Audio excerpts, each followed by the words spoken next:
আসসালামু আলাইকুম রহমতুল্লাহি ওয়াবারাকাতুহ। ইন্নাল হামদালিল্লাহ নাহমাদুহু ওয়া নাস্তাঈনুহু ওয়া নাস্তাগফিরুহ ওয়া নাউযু বিল্লাহি মিন শুরুরি আনফুসিনা ওয়া মিন সাইয়্যিআতি আমালিনা।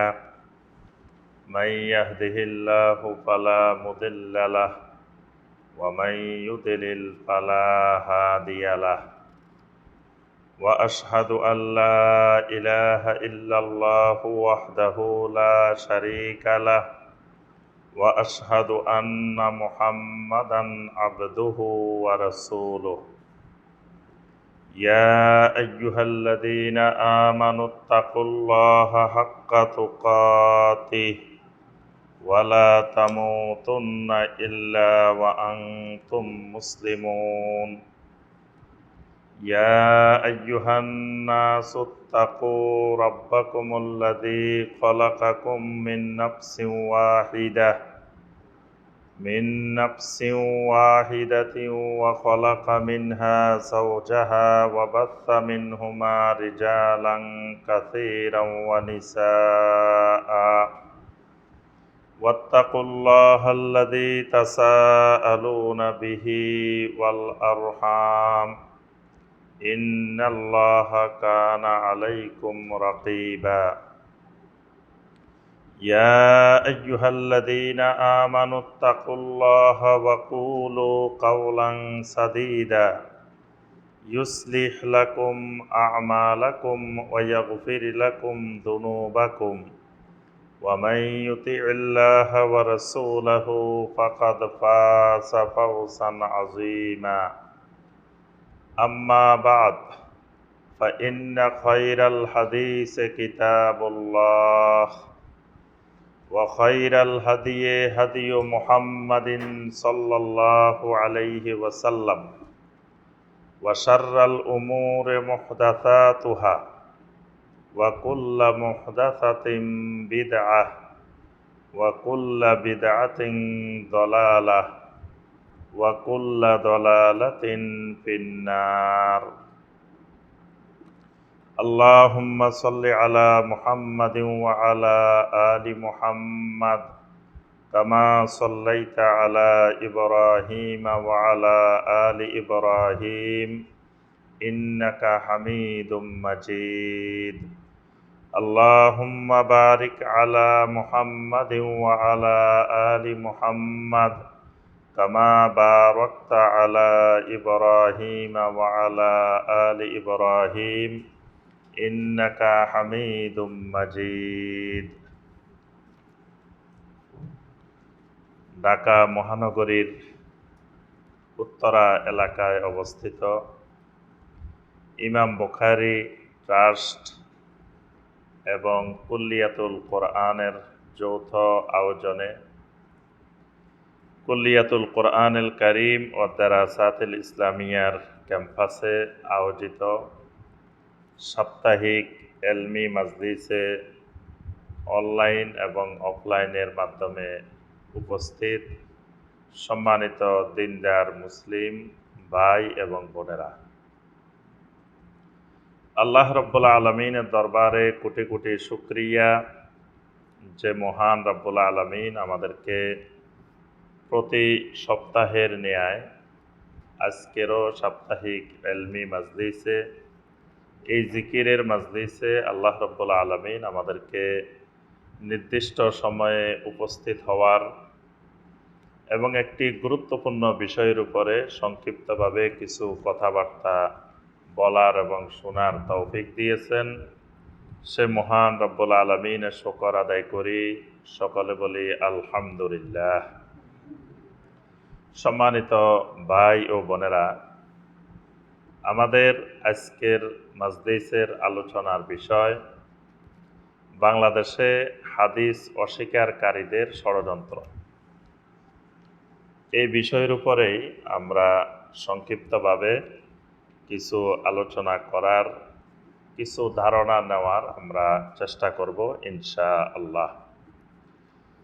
তো এর মধ্যে আমাদের আলোচনার কয়েকটি পাঠ থাকবে বাংলাদেশে হাদিস অস্বীকারীদের ষড়যন্ত্র। প্রথম কথা, হাদিস অস্বীকারী কারা? হাদিস অস্বীকারী বা মুনকেরিনে হাদিস বলতে কাদেরকে বোঝানো হয়? দ্বিতীয় বিষয়, হাদিস অস্বীকার করলে শরীয়তের হুকুম কি? কেউ যদি হাদিস না মানে, হাদিসকে প্রত্যাখ্যান করে, হাদিসকে অস্বীকার করে, তাহলে শরীয়তের দৃষ্টিতে তার হুকুম কি হবে? তৃতীয় বিষয়, এই হাদিস অস্বীকারীরা, আমাদের বিষয় হলো বাংলাদেশের ষড়যন্ত্র। তো এই বাংলাদেশের এই সময়ে হঠাৎ করে এই বিষয়টা বাংলাদেশের প্রেক্ষাপটে আসার কারণ কি, এবং এটি কি নতুন কোনো ষড়যন্ত্র নাকি আসলে অনেক আগ থেকে এই ষড়যন্ত্রের বীজ বপন করা হয়েছে?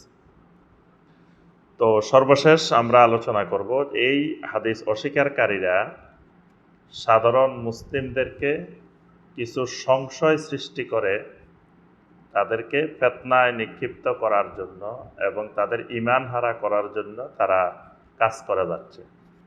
তো এই সংশয়গুলো সম্পর্কে আজকে আমাদের বিস্তারিত আলোচনার সময় পাবো না, আমরা শুধু একটু ধারণা দিব যে তারা কি কি সংশয় সৃষ্টি করে মানুষের ভিতরে। তো এই সংশয়গুলো ধারণা থাকলে তখন যেই আমার কাছে এই জাতীয় কোনো ধারণা নিয়ে আসবে, কথা বলবো, আমি চিনে বলবো যে এই হলো সেই হাদিস অস্বীকারী। এদেরকে চিনতে হলে এই সংশয়গুলো সম্পর্কে জানা থাকতে হবে, তাহলে এগুলো শুনলে বোঝা যাবে যে লোকটা আসলে ওই হাদিস অস্বীকারীদেরই দাওয়াত দিয়ে যাচ্ছে। আমরা দেখেছি ইদানিং ফেসবুক জুড়ে যে বাংলাদেশের জাতীয় প্রেস ক্লাবে সম্মেলন ডাকছে এই হাদিস অস্বীকারীরা। এই হাদিস অস্বীকারীদের দৌরাত্ম্য বাংলাদেশে কোন পর্যায়ে পৌঁছে গিয়েছে? আবু সাইদ খান নামে একজন ব্যক্তি, তিনি হাদিস অস্বীকারীদের একজন বড় ধরনের নেতা। তো তিনি আমাদের দেশের প্রখ্যাত সাংবাদিক, প্রখ্যাত বড় বড় রাজনীতিবিদ, এমনকি ইসলামী দলের, ইসলামী সংগঠনের রাজনীতিবিদ, তাদেরকে পর্যন্ত তিনি ধোঁকা দিয়ে ফেলছে। যে আজকে যেই তাদের সম্মেলনটা হওয়ার কথা সকালে হয়েছেও, তো সেখানে তারা দাওয়াত দিয়েছে আমার দেশ সম্পাদক জনাব মাহমুদুর রহমান সাহেবকে দাওয়াত দিয়েছে। তারপরে আরও বিভিন্ন সংগঠনের, ইসলামী সংগঠনের নেতাদেরকে তারা দাওয়াত দিয়েছেন। সেখানে জামাত ইসলামীর নেতাদেরকে দাওয়াত দিয়েছেন, চরমনাইয়ের নেতাদেরকে দাওয়াত দিয়েছেন, আরও বিভিন্ন ইসলামী সংগঠনের নেতাদেরকে দাওয়াত দিয়েছেন।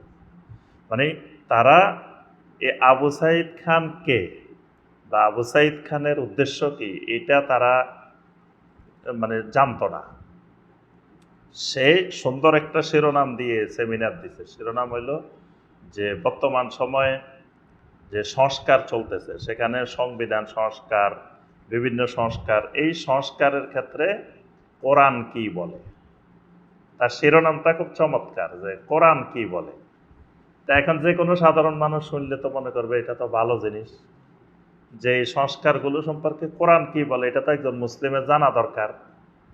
এই কারণে ওই ব্যক্তিত্বগুলো তারা মনে করছে এখানে কোরআনের কথা হবে, কিন্তু আসলে তো এর আড়ালে তারা এখানে হাদিস অস্বীকারের যে বিষয়গুলো, সেই বিষয়গুলোকেই তারা এখানে মানে ফলাও করে প্রচার করার জন্য, এবং এদের সাথে অনেক নাস্তিক, মোরতাদ এবং বিভিন্ন ইসলাম বিদ্বেষী ব্যক্তিদেরকেও এখানে দাওয়াত দেওয়া হয়েছে। তো এইভাবে বোঝা যায় যে এদের ষড়যন্ত্র ব্যাপক আকার ধারণ করেছে, এবং বর্তমানে মিডিয়ার যুগ হওয়ার কারণে, অনলাইন হওয়ার কারণে এদের এই কুফরি দাওয়াত ব্যাপক আকারে বেগবান হচ্ছে, এবং এরা অনেকেই বাংলাদেশের বাহিরে অবস্থান করে, ইউরোপে থাকে, আমেরিকাতে থাকে, বিভিন্ন দেশে থাকে। সেখান থেকে তারা অনলাইনের মাধ্যমে বিভিন্ন ধরনের সংশয় সৃষ্টি করে করে তারা ভিডিওগুলো দেয়, এবং পশ্চিমা জগতে আমাদের বাংলা ভাষাভাষী অনেক ভাই বোনেরা তাদের এই ফিতনায় আক্রান্ত হয়ে গেছে। এদের মধ্যে একজনের নাম হলো সজল রওশন। তারপরে এরকম আরো নাম, একজনের নাম হলো মুরাদ বিন আমজাদ। তারপরে একজনের নাম হলো মোজাম্মেল। উনি আবার কোরআনের তাফসিরের নাম দিয়ে মানে হাদিস অস্বীকারের দাওয়াত দেয়, কোরআনের অনুবাদও লিখছে। তারপরে এরকম আরো অনেক আছে বাংলাদেশে এই ফিতনার গুরু যারা, নেতৃত্ব যারা দেয়, এরকম অনেক ব্যক্তি আছে। তো আমরা আমাদের আলোচনাটা সংক্ষিপ্ত সময়ে যে বিষয়গুলো আমরা বললাম, এগুলোর মধ্যে আমরা সংক্ষিপ্তভাবে নির্দিষ্ট সময়ে শেষ করার চেষ্টা করব ইনশাআল্লাহ। প্রথম বিষয় যেটি আমাদের, হাদিস অস্বীকারী বলতে কাদেরকে বোঝায়, হাদিস অস্বীকারী কি? আমরা সকলেই জানি যে কোরআনে কারিমকে আল্লাহ রাব্বুল আলামিন নাজিল করেছেন মুজমাল আকারে। মুজমাল মানে কোরআনে কারিম সংক্ষিপ্ত আকারে আল্লাহ রাব্বুল আলামিন নাজিল করেছেন। কোরআনে কারিমের মধ্যে যদি আল্লাহ সুবহানাহু ওয়া তাআলা সব বিষয় বিস্তারিত দিতেন, তো কোরআনে কারিমে এই এক খণ্ডে হইতো না, এরকম 100 খণ্ড 200 খণ্ড কোরআন লাগতো। তা আমরা কোরআন আলগাইতে বা কোরআন রাখার জন্য এরকম রুম একটা দরকার হইতো, যে এক কপি কোরআন রাখার জন্য। তো এটা আমরা কখন পড়তাম, কখন মানে কি করতাম, তখন বিশাল কোরআনের দরকার। আল্লাহ রাব্বুল আলামিন কোরআনে কারিমকে চ্যালেঞ্জেবল করে, মুঅজিজ করে, কিয়ামত পর্যন্ত আল্লাহ পাক চ্যালেঞ্জ ছুড়ে দিয়েছেন যে তোমাদের যদি কোনো সক্ষমতা থাকে, ওয়া ইন কুনতুম ফি রাইবিম মিম্মা নাযালনা আলা আবদিনা ফাতু বিসূরাতিম মিন মিসলি, যে তোমরা একটা সূরা এরকম বানায় নিয়ে আসো। তো এই চ্যালেঞ্জেবল করে, এটাকে মুঅজিজ করে আল্লাহ রাব্বুল আলামিন এটাকে সংক্ষিপ্ত আকারে নাজিল করেছেন। নাজিল করে নবী সাল্লাল্লাহু আলাইহি ওয়াসাল্লামকে আল্লাহ পাক দায়িত্ব দিয়েছেন এই কোরআনে কারিমের ব্যাখ্যা করার জন্য, বয়ান করার জন্য। এজন্য আল্লাহ রাব্বুল আলামিন সূরা আন-নাহলের 44 নম্বর আয়াতে কারিমায় আল্লাহ পাক বলছেন, ওয়া আনসালনা ইলাইকা যিকরা লিতুবায়্যিনা লিন-নাসি মা নুসিলা ইলাইহিম ওয়া আনসালনা ইলাইকা যিকরা, আমি আপনার উপরে এই জিকির, এই কোরআনকে নাজিল করি। কেন? লিতুবায়্যিনা লিন-নাস, আপনি মানুষদের সামনে এই কোরআনকে বয়ান করে দিবেন। বয়ান করা মানে ব্যাখ্যা করা, স্পষ্ট করা, এবং কোরআনের আমল কিভাবে করতে হবে এটি মানুষকে শিখিয়ে দেওয়া, এটার নাম হলো বয়ান। আপনি মানুষের সামনে বয়ান করে দিবেন মা নুসিলা ইলাইহিম, মানুষের জন্য যা কিছু নাজিল করা হয় সেগুলোকে আপনি ব্যাখ্যা করে দিবেন, বয়ান করে দিবেন। তো এই উদ্দেশ্যেই আমি এই কোরআনকে আপনার উপরে নাজিল করি। অর্থাৎ কোরআনে কারিমের ব্যাখ্যা হলো, কোরআনে কারিমের বয়ান হলো সুন্নাহ। আর সুন্নাহ মুবায়্যিনাতুন লিল কোরআন, কোরআনে কারিমের বয়ান, কোরআনে কারিমের ব্যাখ্যা, কোরআনে কারিমের বিস্তারিত হলো নবী সাল্লাল্লাহু আলাইহি ওয়াসাল্লামের হাদিস। তো এখন নবী সাল্লাল্লাহু আলাইহি ওয়াসাল্লামের হাদিসকে যদি কেউ বাদ দেয়, মানে হাদিসবিহীন কোরআন বোঝার চেষ্টা করে, তো প্রথম কথা, সে তখন কোরআনে কারিমকে বিকৃত করবে। কোরআনে কারিম বিকৃত করার, ইসলামী শরীয়তকে বিকৃত করার রাস্তা খুলে যাবে। কিভাবে রাস্তা খুলে যাবে? আল্লাহ সুবহানাহু ওয়া তাআলা বলছেন, ওয়া আকিমুস সালাহ, সালাত কায়েম করো। এখন তো সালাত কিভাবে কায়েম করবেন এটা তো নবী সাল্লাল্লাহু আলাইহি ওয়াসাল্লাম হাদিসে বিস্তারিত বর্ণনা করছেন। কিভাবে দাঁড়াইতে হবে, কিভাবে বসতে হবে, কিভাবে রুকু করতে হবে, কিভাবে সিজদা করতে হবে, তারপর ফজরে কয় রাকাত, জোহরে কয় রাকাত, আসরে কয় রাকাত, এগুলো তো আর কোরআনে পাওয়া যাবে না। তো এখন যে হাদিস বাদ দিয়ে কোরআন বোঝার চেষ্টা করবে, সে এবার কি করবে? ওই নিজে নিজে সালাত বানাবে। এখন আর ওই যেই পদ্ধতিতে সালাত আমরা আদায় করি, এই পদ্ধতির সালাত তার আর দরকার নেই। এবার সে নিজের মতো করে সালাত বানাবে। ওই দিন আমার কাছে একজনে ফোন দিয়েছে, এই গত 10-15 দিন আগে। তো ফোন দিয়ে বলতেছেন যে একটা বিষয় আপনার সাথে একটু শেয়ার করব, যে আল্লাহ পাক কোরআনে বলছেন ইন্নাস সলাতা তানহা আনিল ফাহশাই ওয়াল মুনকার, যে সলাত মানুষকে ফাহশা এবং মুনকার কাজ থেকে বাধা প্রদান করে। তো আমাদের দেশে এত মুসল্লি, এত মানুষ সলাত আদায় করে, কিন্তু তারপরেও তো ফাহশা কাজও চলে, মুনকার কাজও চলে, নামাজও পড়ে, সলাতও আদায় করে, আবার ফাহশা মুনকার এগুলোও করে। তো তাহলে কোরআন কি মিথ্যা? কোরআন বলছে সলাত এইসব কাজ থেকে বাধা দিবে, তাহলে সলাত তো বাধা দিচ্ছে না। তা আমি বললাম যে আচ্ছা, সলাত বাধা দিচ্ছে না, আমাকে আরো একটু বুঝাই বলেন। তো বলে যে তাহলে যে সলাত আমরা আদায় করতেছি, এটা কোরআন যে সলাতের কথা বলছে সেই সলাত না। আমরা যে সলাত আদায় করতেছি এই সলাতটা কোরআন যে সলাতের কথা বলতেছে সেই সলাত না। সেই সলাত কোনটা? সেই সলাত হলো যে কোরআনের নামেই সলাত। মানে উনি ব্যাখ্যা দিল আমাকে যে কোরআনেই সলাত, মানে কোরআনকে আল্লাহ বলছে সলাত, বাস। তাহলে আর আপনার 5 ওয়াক্ত সলাত লাগতেছে না, সে সলাত থেকে মুক্ত হয়ে গেছে, যেহেতু কোরআনকেই আল্লাহ সলাত বলছে। সলাত নামে আলাদা কোনো ইবাদতে নেই, নাউজুবিল্লাহ।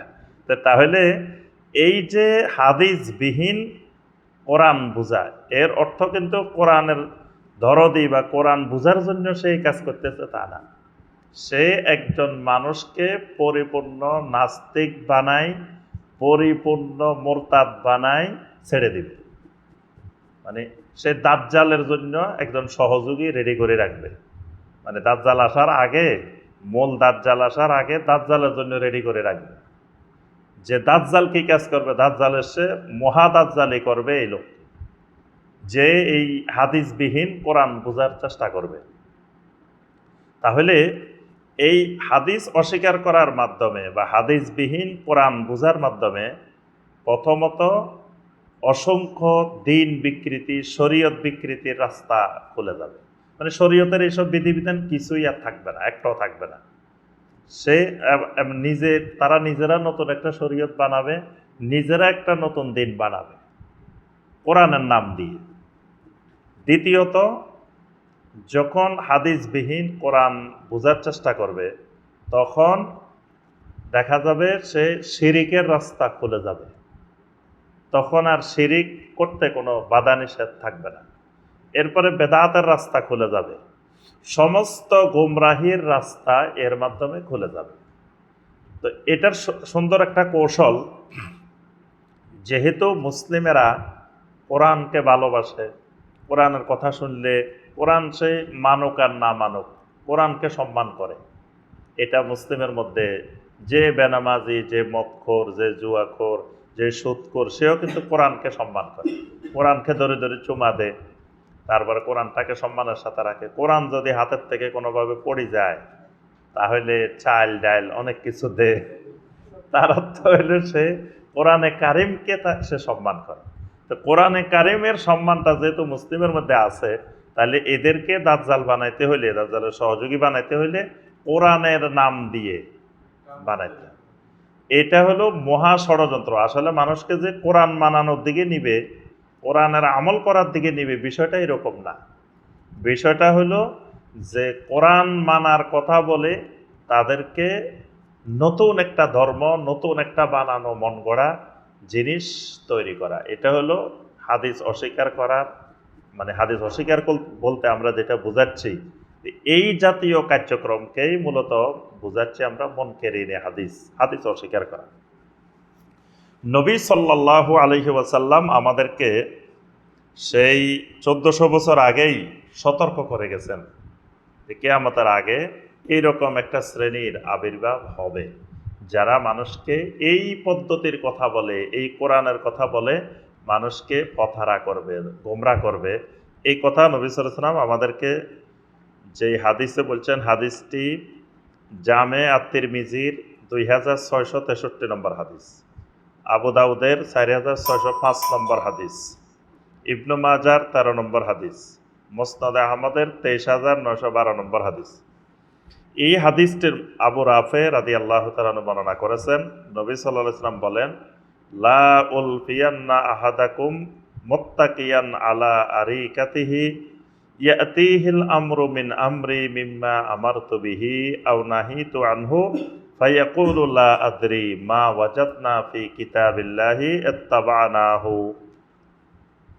নবী সাল্লাল্লাহু আলাইহি ওয়াসাল্লাম বলেন যে আমার উম্মতের মধ্যে এমন একটি সম্প্রদায়, এমন একটি গোষ্ঠীর আবির্ভাব হবে, মুত্তাকিয়ান আলা আরিকাতিহি, এরা তাদের সোফার উপরে হেলান দিয়ে বসবে।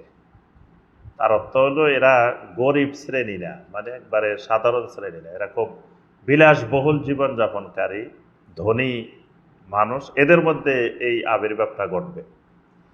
ইয়াতিহিল আমরু মিন আমরি, যখন আমার কোনো আদেশ এদের কাছে আসবে, মিম্মা আমারতু বিহি, যেটা আমি করার জন্য বলেছি, আও নাহিতু আনহু, অথবা আমি করতে নিষেধ করেছি, এরকম কোনো কথা যখন আসবে, মানে কেউ যখন বলবে ক্বালা রাসূলুল্লাহি সাল্লাল্লাহু আলাইহি ওয়াসাল্লাম, যে রাসূলুল্লাহ সাল্লাল্লাহু আলাইহি ওয়াসাল্লাম এটা বলেছেন, এই কথা শোনার সাথে সাথে ওই মানুষগুলো বলে উঠবে, লা আদরি মা ওয়াজাদনা ফি কিতাবিল্লাহ ইত্তাবানাহু, যে আমি জানি না, আল্লাহর কিতাবে তো এটা পাই নাই। মানে ক্বালা রাসূলুল্লাহ সাল্লাল্লাহু আলাইহি ওয়াসাল্লাম বলার পরে সে বলবে এটা তো আল্লাহর কিতাবে নাই, কোরআনে নাই। ইত্তাবানাহু, কোরআনে থাকলে আমরা সেটা অনুসরণ করব, কোরআনে নাই সেটা আমরা মানি না। এরকম একটি সম্প্রদায় কিয়ামতের আগে আবির্ভাব হবে, এটা নবী সাল্লাল্লাহু আলাইহি ওয়াসাল্লাম এই হাদিসে আমাদেরকে জানিয়ে গেছেন। এরাই হলো সেই সম্প্রদায়টা। আমাকে ইদানিং ওদের দৌরাত্ম এমন বাড়ছে, কদিন পর পর দেখি যে বিভিন্ন নাম্বার থেকে ফোন দেয়। ওই দিন একজন ফোন দিয়েছে, বলতেছে যে আপনি মানুষকে জিকির শিখাইতেছেন, যে লা হাওলা ওয়ালা কুওয়াতা ইল্লা বিল্লাহ। তো এই জিকির তো কোরআনের মধ্যে আমি খুঁজে পাইছি সূরা আল কাহাফের মধ্যে, যে সেখানে আছে লা কুওয়াতা ইল্লা বিল্লাহ, সেখানে তো লা হাওলা নাই। আপনি লা হাওলা যোগ করলেন কেন? এটা তো আপনি শিরিক করছেন, কোরআনের সাথে আপনি যোগ করছেন। কোরআনে বলছে লা কুওয়াতা ইল্লা বিল্লাহ, আর আপনি মানুষকে জিকির শিখাইতেছেন লা হাওলা ওয়ালা কুওয়াতা ইল্লা বিল্লাহ, তো লা হাওলা যোগ করছেন, এটা তো কোরআনে নাই। তা আমি বললাম, ভাই কোরআনে তো নাই, কিন্তু এটা তো নবী সাল্লাল্লাহু আলাইহি ওয়াসাল্লাম আমাদেরকে শিখিয়েছেন, এটা হাদিসের মধ্যে আছে। তো কয়টা যেখানেই থাক, যেই শিখাক সেই শিরিক করছে, মানে আল্লাহর রসুলও শিরিক করছে, নাউজুবিল্লাহ। তার বক্তব্য হলো আল্লাহ রসুল এটা বাড়াইছে লা হাওলা, এই জন্য আল্লাহ রসুলও শিরিক করছে। তাহলে এই ব্যক্তির অবস্থা কোন পর্যায়ে গেছে দেখেন, যে এই মানুষগুলো বলে উঠবে যে এটা তো কোরআনে নাই, এটা তো আল্লাহর কিতাবে পাইনি। এবং ইদানিং দেখবেন কিছু মানুষ যখন আলেম ওলামাদেরকে প্রশ্ন করে, তখন জিজ্ঞাসা করে যে এটা কোরআনের কোথায় আছে। যদি বলেন যে আপনি হাদিসে আছে, হাদিসের কথা তো বলি নাই, আপনি কোরআনের কোথায় আছে সেটা বলেন। প্রশ্নটাই করবে এরকম যে কোরআনের কোথায় আছে। আমি একদিন এই উত্তরা 11 নম্বর সেক্টরে খুতবা দিলাম, খুতবার পরে তো একজন আমার সাথে দেখা করতে আসছে, উনি পরিচয় দিলেন যে মালয়েশিয়া কোন ইউনিভার্সিটিতে উনি পিএইচডি করেন। তো আমাকে উঠে বললেন যে আপনি যে আজকে একটা হাদিস বললেন, এই তো হাদিসটা তো এটা মিথ্যা কথা, ডাহা একটা মিথ্যা কথা বলছেন আপনি। তা আমি বললাম যে কিভাবে মিথ্যা কথা হইলো, এটা তো সহিহ আল বুখারীর হাদিস। তো হু ইজ বুখারী, হ্যাঁ, মানে তার কাছে বুখারী কিছুই না, বুখারী আবার কে? তারপরে কয় হাদিস এটা হুরায়রা বর্ণনা করছে, মানে আবু হুরায়রা রাদিয়াল্লাহু তাআলা আনহুকে তার কাছে মনে হতেছে এরা মানুষই না, মানে বলতেছে হুরায়রা হাদিস এটা বর্ণনা করছে। তারপরে আবার আমাকে বলতেছে দেখেন যে হাদিসটা বলছেন, আপনি আমার সাথে বসেন, আমি আপনাকে বুঝাই দিই যে এখানে আপনি বলতেছেন 50 ওয়াক্ত নামাজ আল্লাহ মেরাজের রাত্রে ফরজ করছে, পরবর্তীতে কমাই 5 ওয়াক্ত করছে। যদি 50 ওয়াক্ত নামাজ ফরজ হতো, তো 24 ঘন্টায় 50 ওয়াক্ত কেমনে আদায় করতেন? খাইতেন কখন, ঘুমাইতেন কখন, কি কাজ কখন করতেন, তো এটা কেমনে আদায় করতেন? এটা আকলে ধরে? তা আমি বললাম যে ইসলাম তো আকলের উপরে নির্ভরশীল না। যদি 50 ওয়াক্ত আল্লাহ পাক ফরজ করতেন, আমরা 50 ওয়াক্ত আদায় করতে পারতাম। আল্লাহ পাক ওইভাবেই করতেন। আল্লাহ পাক সেইভাবে আমাদেরকে সব দিয়ে দিতেন যে আমরা কিভাবে আদায় করব। তো এখন এটা তো হাদিসে আছে, এটা তো অস্বীকার করার উপায় নেই। তার কথা হলো হাদিসে থাক, হাদিস কিছুই না। হ্যাঁ, এটা এটা মানাই যাবে না। হ্যাঁ, তাহলে এই ফিতনাটা যে আবির্ভাব হয়েছে, এটা সম্পর্কে আমাদের মুসলিমদেরকে সতর্ক থাকা জরুরি, খুবই জরুরি। ঈমান রক্ষা করতে হইলে জরুরি। নবী সাল্লাল্লাহু আলাইহি ওয়াসাল্লাম বলছেন, বাদিরু বিল আমাল ফাসাতাকুনু ফিতানান কাকাতাইল লাইলিল মুসলিম, যে তোমরা আমলের দিকে দ্রুত গতিতে এগিয়ে আসো, কারণ অতি শীঘ্রই অন্ধকার রাত্রির মতো তোমাদের সামনে ফিতনা নেমে আসবে।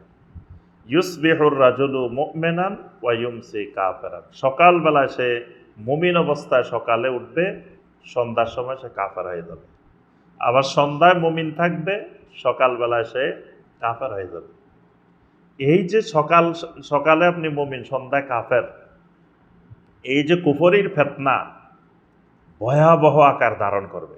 তো সেখানে মুসলিম যদি সতর্ক না থাকে, সজাগ না থাকে, তাহলে সে ঈমান হারা হয়ে কবরে যাওয়া লাগবে। এবার আমরা আসি যে এই হাদিস অস্বীকার করার ক্ষেত্রে হাদিস মানা কতটুকু জরুরি, ইসলামী শরীয়তে হাদিস মানা কতটুকু জরুরি। প্রথম কথা, আল্লাহ রাব্বুল আলামিন কোরআনে কারিমে অনেক আয়াতে আল্লাহ পাক বলছেন, ইত্তাবে মা ইউহা ইলাইকা মির রাব্বিক, ইত্তাবে মা উহিয়া ইলাইকা মির রাব্বিক, তোমার কাছে যে ওহী নাজিল করা হয়, রবের পক্ষ থেকে যে ওহী আসে, ওহীর ইত্তেবা করো। তাহলে একজন মুসলিম ইত্তেবা করবে ওহীর। তো ওহীর কোরআনে কারিমও ওহী, নবী সাল্লাল্লাহু আলাইহি সাল্লামের হাদিসও ওহী, দুটাই ওহী।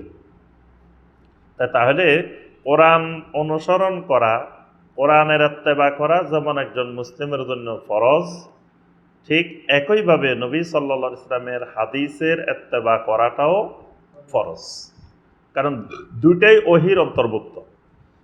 এবং হাদিস যে ওহী, এ ব্যাপারে কোরআনে কারিমে অনেক আয়াতে আল্লাহ পাক এটার স্বীকৃতি দিয়েছেন। সূরা নাজমের 3 এবং 4 নম্বর আয়াত, ওয়ামা ইয়ানতিকু আনিল হাওয়া ইন হুয়া ইল্লা ওয়াহয়ুন ইউহা, যে আমার রাসূল যে কথাগুলো বলেন, এই কথাগুলো কোনোটাই হাওয়া থেকে, নিজের মনের থেকে খেয়াল খুশি মতো বলেন না। তিনি যাই বলেন, ইন হুয়া ইল্লা ওয়াহয়ুন ইউহা, এগুলা সবই ওহী এবং এগুলো তার প্রতি ওহী করা হয়। অর্থাৎ নবী সাল্লাল্লাহু আলাইহি সাল্লামের হাদিসগুলো, নবী সাল্লাল্লাহু আলাইহি সাল্লাম যা বলেছেন, যা করেছেন, এগুলো ওহীর ভিত্তিতেই করেছেন, এগুলো ওহীর বাহিরে নয়। তাহলে আপনার কোরআনে কারিম ওহী, নবী সাল্লাল্লাহু আলাইহি সাল্লামের হাদিসও ওহী। তো কোরআন মানা যেমন জরুরি, পাশাপাশি নবী সাল্লাল্লাহু আলাইহি সাল্লামের হাদিস মানাও জরুরি। এই কারণে সাহাবায়ে কেরাম কোরআনে কারিম বোঝার জন্য নবী সাল্লাল্লাহু আলাইহি সাল্লামের শরণাপন্ন হইতেন, নিজে নিজে কোরআন বুঝতেন না। কোরআনে কারিমের অর্থটা কীরকম হবে, তাফসির কীরকম হবে, এই আয়াতের আমল কিভাবে হবে, এই সব কিছু সাহাবায়ে কেরাম নবী সাল্লাল্লাহু আলাইহি ওয়াসাল্লাম থেকে বুঝে নিতেন।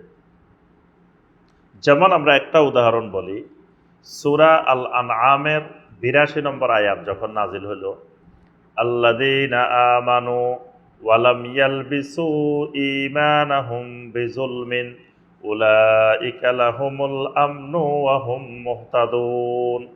এই আয়াতে কারিমাটা যখন নাজিল হলো, আল্লাহ পাক এখানে বলছেন আল্লাযীনা আমানু, যে মানুষগুলো ঈমান এনেছে, ওয়ালাম ইয়ালবিসু ঈমানাহুম বিযুলমিন, ঈমান আনার পরে তার ঈমানটাকে জুলুমের সাথে মিশ্রিত করে নাই। ঈমান আনার পরে ঈমানটাকে কোনো ধরনের জুলুমের সাথে মিশ্রিত করে নাই। আল্লাহ পাক বলেন উলাইকা লাহুমুল আমনু, এই মানুষগুলোর জন্যই আছে নিরাপত্তা, ওয়া হুম মুহতাদুন, এরাই হলো হেদায়েত প্রাপ্ত। এখন এই আয়াত কারিমা নাজিলের পরে সাহাবায়ে কেরাম চিন্তা করতেছেন যে আল্লাহ পাক বলছে ঈমানকে জুলুমের সাথে মিশ্রিত করা যাবে না। তা আমরা তো জুলুম বলতে যে কোনো গুনাহকে জুলুম বলা হয়। রব্বানা জলামনা আনফুসানা, আমরা আমাদের নফসের উপরে জুলুম করছি। তো জুলুম মানে তো যে কোনো গুনাই জুলুম। তো ছোট বড় যে কোনো গুনাহ তো আমরা করি, জুলুম থেকে তো আমরা কেউ মুক্ত না। তাহলে আল্লাহ পাক বলছেন ঈমান আনার পরে শর্ত হলো ঈমানের সাথে জুলুমকে মিশ্রিত করা যাবে না। কিন্তু আমাদের তো সবারই কম বেশি জুলুম মিশ্রিত হয়ে যাচ্ছে, তাহলে আমাদের অবস্থা কি হবে? তখন নবী সাল্লাল্লাহু আলাইহি ওয়াসাল্লামের কাছে গেলেন, যে এখানে বলা হয়েছে ওয়ালাম ইয়ালবিসু ঈমানাহুম বিজুলমিন, আমরা যে জুলুম মিশ্রিত করতেছি আমাদের অবস্থাটা কি হবে? তখন নবী সাল্লাল্লাহু আলাইহি ওয়াসাল্লাম বললেন যে লাইসা কামা তাজুন্নুন, আসলে তোমরা যেরকম ধারণা করতেছো বিষয়টা এরকম নয়। এখানে জুলুম মানে যে সূরা লোকমানের 13 নম্বর আয়াত, ইন্না শিরকা লাজুলমুন আযীম, এখানে জুলুম মানে শিরক। তো এখানে আল্লাহ পাক বোঝাতে চেয়েছেন কেউ ঈমান আনার পরে ঈমানের সাথে যদি শিরক মিশ্রিত না করে, তো তাহলে সাহাবায়ে কেরাম যখনই কোনো আয়াতের কোনো শব্দ কোনো কিছু কোরআনে কারিম বোঝার জন্য তারা সাথে সাথে নবী সাল্লাল্লাহু আলাইহি ওয়াসাল্লামের কাছে যেতেন। নবী সাল্লাল্লাহু আলাইহি ওয়াসাল্লাম যেভাবে বুঝিয়ে দিতেন, যেই ব্যাখ্যা দিতেন, সেই ব্যাখ্যাটাই সাহাবায়ে কেরাম গ্রহণ করতেন। কারণ আমরা একটু আগে বলছি যে যে নবী সাল্লাল্লাহু আলাইহি ওয়াসাল্লামকে আল্লাহ পাক কোরআনে কারিম ব্যাখ্যার দায়িত্ব দিয়েছেন। কোরআনে কারিম ব্যাখ্যার দায়িত্ব সম্পর্কে আরেকটা আয়াত আছে, সূরা আল কিয়ামার 19 নম্বর আয়াত। আল্লাহ পাক বলছেন ইন্না আলাইনা জামাহু ওয়া কুরআনা ফাইদা ক্বারানাহু ফাত্তাবি কুরআনা সুম্মা ইন্না আলাইনা বায়ানা। আল্লাহ পাক বলেন যে আপনি যখন কোরআন নাজিল হয় তখন আপনি আপনার জিহ্বাকে তাড়াহুড়া করবেন না মুখস্থ করার জন্য। এই কোরআনকে জমা করার দায়িত্ব আমি আল্লাহ। আপনি যখন এই কোরআন পাঠ করা হয় তখন আপনি এটাকে মনোযোগ দিয়ে শুনেন।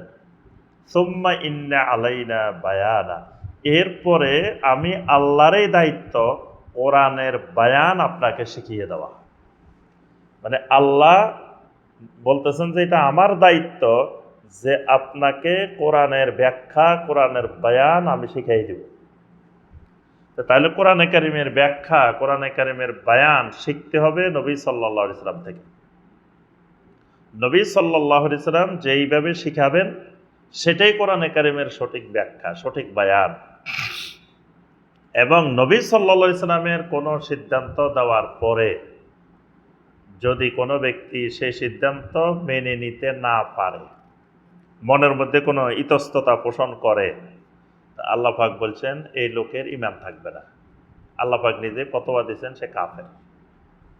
এই ব্যাপারে আমরা দুইটা আয়াত শুনি। একটা হলো সূরা আন-নিসার 65 নম্বর আয়াত। আল্লাহ পাক বলছেন ফালা ওয়া রাব্বিকা লা ইউমিনুন হাত্তা ইউহাক্কিমুকা ফীমা শাজারা বাইনাহুম সুম্মা লা ইয়াজিদু ফি আনফুসিহিম হারাজাম মিম্মা কাদাইতা ওয়া ইউসাল্লিমু তাসলিমা। আপনার রবের কসম, লা ইউমিনুন, এরা কখনো ঈমানদার হতে পারে না। হাত্তা ইউহাক্কিমুকা ফীমা শাজারা বাইনাহুম, তাদের পরস্পরের বিরোধের কোনো বিষয়ে আমার নবী যে ফয়সালা দিবেন, সুম্মা লা ইয়াজিদু ফি আনফুসিহিম হারাজাম মিম্মা কাদাইতা, রাসূল যেই সিদ্ধান্ত দিলেন সেই সিদ্ধান্তের পরে যদি মনের মধ্যে কোনো ধরনের ওয়াসওয়াসা থাকে, ইতস্ততা বোধ করে, ওয়া ইউসাল্লিমু তাসলিমা, রাসূলের সিদ্ধান্তের সামনে আত্মসমর্পণ না করে, ফালা ওয়া রাব্বিকা লা ইউমিন, আল্লাহ পাক বলেন আপনার রবের কসম এরা ঈমানদার হইতে পারে না। তাহলে আল্লাহ রসুলের যে হাদিস, এই হাদিস মানার ব্যাপারে কেউ যদি ইতস্ততা বোধ করে, কেউ যদি হাদিসের সামনে নিজেকে আত্মসমর্পণ না করে, তা আল্লাহর ঘোষণা ফালা ওয়া রাব্বিকা লা ইউমিনুন, এরা কখনো ঈমানদার হইতে পারে না। সূরা আল আহজাবের 36 নম্বর আয়াত। ওয়ামা কানা লিমুমিনিন ওয়ালা মুমিনাতিন ইযা কাদাল্লাহু ওয়া রাসূলুহু আমরান আইয়াকুনা লাহুমুল খিয়ারাতু মিন আমরিহিম। কোন মুমিন পুরুষ কোন মুমিন নারীর জন্য এটি বৈধ নয়। আল্লাহ এবং আল্লাহ রসুল যখন কোনো বিষয়ে ফয়সালা দিবেন, আইয়াকুনা লাহুমুল খিয়ারাতু মিন আমরিহিম, ওই বিষয়ে সে গ্রহণ করবে কি করবে না, মানবে কি মানবে না, এই এখতিয়ার কোনো মুমিন পুরুষেরও নাই, কোনো মুমিন নারীরও নাই। তাহলে এখানে ফয়সালা শুধু আল্লাহর ফয়সালা বলা হয় নাই, ইজা কাদাল্লাহু ওয়া রাসূলুহু, আল্লাহ এবং তার রাসূলের ফয়সালা। এটা দেওয়ার পরে কোনো ব্যক্তির এই ইতস্ততাবোধ করার বা এই এখতিয়ার করার যে মানবে কি মানবে না, এই এখতিয়ার নাই। যদি এখতিয়ার পোষণ করে তাহলে আল্লাহ পাক বলছেন ওয়া মান ইয়াসিল্লাহা ওয়া রাসূলাহু ফাকাদ দাল্লা দালালাম মুবিনা। কেউ যদি আল্লাহ এবং রাসূলের নাফরমানি করে তাহলে সে সুস্পষ্ট গোমরাহিতে নিমজ্জিত হয়ে যাবে। এইভাবে অনেকগুলো আয়াতে কারিমা আছে যেগুলোর মাধ্যমে বোঝা যায় যে নবী সাল্লাল্লাহু আলাইহি ওয়াসাল্লামের হাদিস মানা আমাদের জন্য ফরজ। সূরা আল হাশরের 7 নম্বর আয়াত, ওয়ামা আতাকুমুর রাসূলু ফাখুযুহু ওয়ামা নাহাকুম আনহু ফান্তাহু। আমার রাসূল তোমাদেরকে যা গ্রহণ করতে বলেন সেটা গ্রহণ করো, যা থেকে বিরত থাকতে বলেন নিষেধ করেন সেটা থেকে দূরে থাকো। আচ্ছা, এরপরে আল্লাহ পাক বলছেন আলে ইমরানের 31 নম্বর আয়াত, কুল ইন কুনতুম তুহিব্বুনাল্লাহা ফাত্তাবিউনি ইউহিব্বুকুমুল্লাহু ওয়া ইয়াগফির লাকুম যুনুবাকুম। যদি তোমরা আল্লাহকে ভালোবাসতে চাও তাহলে ফাত্তাবিউনি, আমি নবীর ইত্তেবা করো। তো কেউ যদি হাদিসে না মানে তো সে রাসূলের ইত্তেবা করবে কিভাবে? তাহলে বোঝা গেল রাসূলের ইত্তেবা ছাড়া কখনো আল্লাহকে পাওয়া সম্ভব নয়। এজন্যই কালেমার সাথে লা ইলাহা ইল্লাল্লাহর সাথে আরেকটি বাক্য যোগ করা আছে, মুহাম্মাদুর রাসূলুল্লাহ সাল্লাল্লাহু আলাইহি ওয়াসাল্লাম। এর অর্থ হলো লা ইলাহা ইল্লাল্লাহ, ইবাদত হবে একমাত্র আল্লাহ, মাবুদ হবে একমাত্র আল্লাহ, কিন্তু ওই ইবাদতটা করতে হবে মুহাম্মাদুর রাসূলুল্লাহ সাল্লাল্লাহু আলাইহি সাল্লামের তরিকায়। তিনি যেভাবে দেখাইছেন, যেভাবে শিখাইছেন ঠিক সেভাবে করতে হবে। এর বাহিরে কোনো ইবাদত করার সুযোগ নাই। তা একদিন আমাকে একজন বলতেছেন যে আপনি ইবাদত করবেন কার, আল্লাহর না রাসূলের? তা আমি বললাম আল্লাহর। তা আপনি যদি বলেন যে আল্লাহরও আনুগত্য করতে হবে, রাসূলেরও আনুগত্য করতে হবে, আল্লাহর কথাও মানতে হবে, রাসূলের, তো এটা শিরিক হবে না? কথা তো মানবেন খালি আল্লাহর, আনুগত্য করবেন আল্লাহর। যদি বলেন যে আল্লাহরও আনুগত্য করতে হবে, রাসূলেরও আনুগত্য করতে হবে, তাহলে তো শিরিক হয়ে যাবে। আমি বললাম যে আসলে আনুগত্য হবে আল্লাহ, কিন্তু আল্লাহ নিজেই বলে দিয়েছেন সূরা আন-নিসার ৮০ নম্বর আয়াত, মান ইউতিইর রাসূলা ফাকাদ আতা আল্লাহ। যে ব্যক্তি আমার রাসূলের আনুগত্য করবে সে আমি আল্লাহরই আনুগত্য করবে। তা রাসূলের আনুগত্য করতে তো আল্লাহ বলছেন, এই জন্য রাসূলের আনুগত্য করলে ওটা রাসূলের ইবাদত হবে না, রাসূলের আনুগত্য হবে না, মূলত আনুগত্য হবে আল্লাহ। যেমন আদম আলাইহিস সালামকে সাজদা করতে বলছেন কে? আল্লাহ। তাই এখন আদম আলাইহিস সালামকে সাজদা করার কারণে সাজদাটা কিন্তু আদমের হয় নাই, সাজদাটা আল্লাহকেই করা হয়েছে। কিন্তু আল্লাহ নির্দেশ দিচ্ছেন, সে আল্লাহর নির্দেশ মানছে, তাহলে সাজদা আল্লাহকেই করা হয়েছে। তো সুতরাং আল্লাহ বলতেছেন আমার রাসূলের আনুগত্য করো। তো রাসূলের আনুগত্য করাটা মূলত আল্লাহরই আনুগত্য করা, এবং এটাকে দেখেন আল্লাহ পাক স্পষ্ট করে সূরা আন-নিসার ৮০ নম্বর আয়াতে ডাইরেক্ট বলে দিয়েছেন, তো মান ইউতিইর রাসূলা ফাকাদ আতা আল্লাহ, যে আমার রাসূলের আনুগত্য করবে সে আল্লাহরই আনুগত্য করবে। নবী সাল্লাল্লাহু আলাইহি ওয়াসাল্লামের আনুগত্য ছাড়া কেউ জান্নাতে যেতে পারবে না। নবী সাল্লাল্লাহু আলাইহি ওয়াসাল্লাম বলেন কুল্লু উম্মতি ইয়াদখুলুনাল জান্নাতা ইল্লা মান আবা, যে আমার সব উম্মত জান্নাতে যাবে শুধু সেই ছাড়া যে জান্নাতে যেতে অস্বীকার করে। সাহাবায়ে কেরাম জিজ্ঞাসা করেন ওমান আবা, জান্নাতে যেতে কে আবার অস্বীকার করে? নবী সাল্লাল্লাহু আলাইহি ওয়াসাল্লাম বলেন মান আতাআনি দাখালাল জান্নাহ, যে আমার আনুগত্য করলো সে জান্নাতে যাবে। ওয়ামান আসানি ফাকাদ আবা, যে আমার নাফরমানি করলো মানে আমার আনুগত্য করে নাই সেই জান্নাতে যেতে অস্বীকার করে। মানে সে জান্নাতে যাবে না। তো তাহলে জান্নাতে যাওয়ার শর্তই হলো নবী সাল্লাল্লাহু আলাইহি সাল্লামের আনুগত্য করা। তো নবী সাল্লাল্লাহু আলাইহি সাল্লামের হাদিস না মানলে নবী সাল্লাল্লাহু আলাইহি সাল্লামের আনুগত্য কেমনে হবে? এভাবে অসংখ্য আয়াত, অসংখ্য হাদিসের মাধ্যমে বোঝা যায় যে হাদিস মানা ফরজ। এখন এই হাদিস অস্বীকারীদের তৃতীয় বিষয়, এদের সূচনা কবে? বাংলাদেশে আমরা এখন যাদেরকে দেখতেছি, তো এদের সূচনা কি এখন না আরো আগে থেকেই? মূলত এই হাদিস অস্বীকার করার সূচনা হয় ৮০ হিজরির দিক থেকে। মানে ৮০ হিজরির দিক থেকে এই হাদিস অস্বীকারের এই ফিতনার জন্ম তখন থেকে শুরু হয়। এই ফিতনা যিনি জন্ম দিয়েছেন তিনি বসরাতে মাবাদ আল জুহানি। মাবাদ আল জুহানি নামে এক ব্যক্তি, তিনি ৮০ হিজরিতে মারা গেছেন। এই লোকটাই প্রথম হাদিসের ব্যাপারে সংশয় সৃষ্টি করে মানুষকে হাদিস থেকে দূরে রাখার জন্য চেষ্টা চালিয়েছে।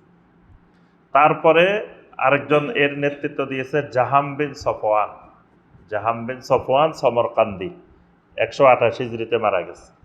এরপরে ওয়াসেল বিন আতা ১৩১ হিজরিতে মারা যায়। এর পরবর্তীতে বিশেষ করে খারেজিরা, শিয়ারা, মুতাজিলারা এরা অসংখ্য হাদিসকে অস্বীকার করেছে। তবে এরা ডাইরেক্ট বলে নাই যে কোনো হাদিসে মানা যাবে না, এটা ডাইরেক্ট বলে নাই, কিন্তু বিভিন্ন যুক্তি দাঁড় করাইছে, আকল দাঁড় করাইছে, যুক্তির সাথে হাদিস এটা মিলে না। এজন্য বর্তমানে আমাদের দেশে হাদিস অস্বীকারী দুই ধরনের। এক ধরনের হাদিস অস্বীকারী সরাসরি কোনো হাদিসে মানে না, তাদের কথা যে কোনো হাদিসে মানা যাবে না। আরেক শ্রেণী আছে হাদিস মানা যাবে, তবে যেটা কোরআনের সাথে মিলবে। তার অর্থ হলো কোরআনের সাথে অধিকাংশ হাদিসে দেখা যাবে তার ব্যাখ্যায় মিলছে না। মূলত কোরআন আর হাদিসের মধ্যে কোনো বৈপরীত্য নাই।